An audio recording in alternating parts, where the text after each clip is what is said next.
So in that case, let's read the difference between inductive and deductive argument. So Disha, do you want to read? Yes, ma'am. Okay, so you're going to be the first one here, the first one here, and the first one here. Yes, ma'am. Okay, so we need one more person. Who wants to read as well?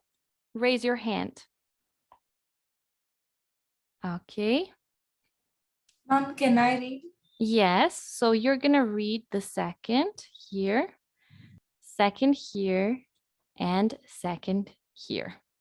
And I will read the third one. Okay, so let's begin. All right.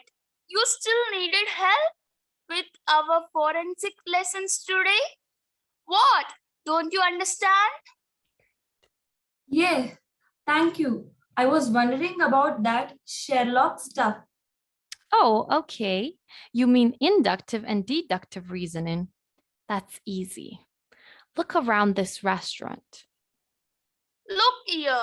The cashier behind the counter can help you put together inductive reasoning.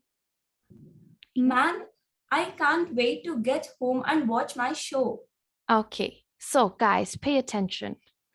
Notice the way that she's crossing her arms. Notice the disinterested facial expression, like this. Notice the way she's not interacting with any of the other customers. So if you look at somebody who looks like this, you're not going to think they're interested or happy to be there. You're, by your observation, going to assume that this worker is bored because look at the face. It's bored.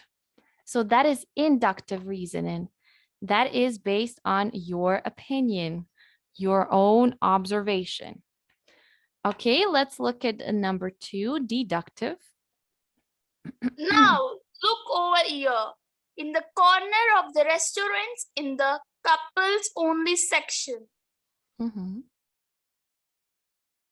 Okay. So number 2, who was reading number 2? Now look over here. In the corner of the restaurants is couples only section. Okay, you were number 2. Can you read number 2 as well?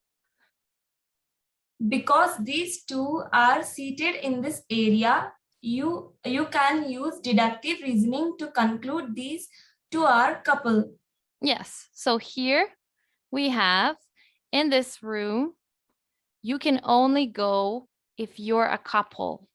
If you're a brother and sister, can you go there? Can you go there, Disha?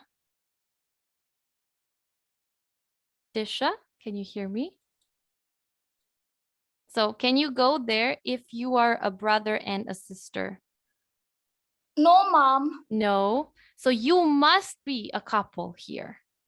So if you see people in this room, you are going to know that they are a couple.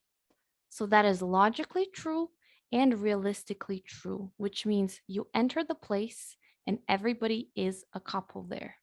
So that is deductive. Okay, do you see the difference?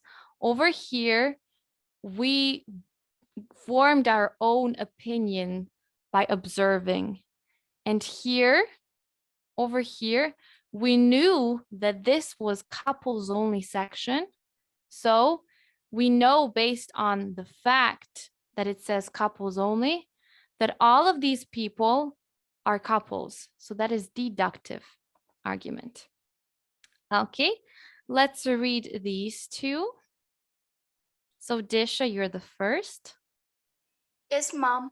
By taking into account both general examples and your understanding of how the world works, inductive reasoning allows you to conclude that something is likely to be true. Okay, and number 2. Deductive reasoning is built on creating two overall statements whose logical relationship should lead to a third statement that is undeniably certain as your conclusion.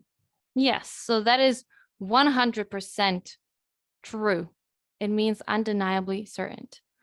100% true.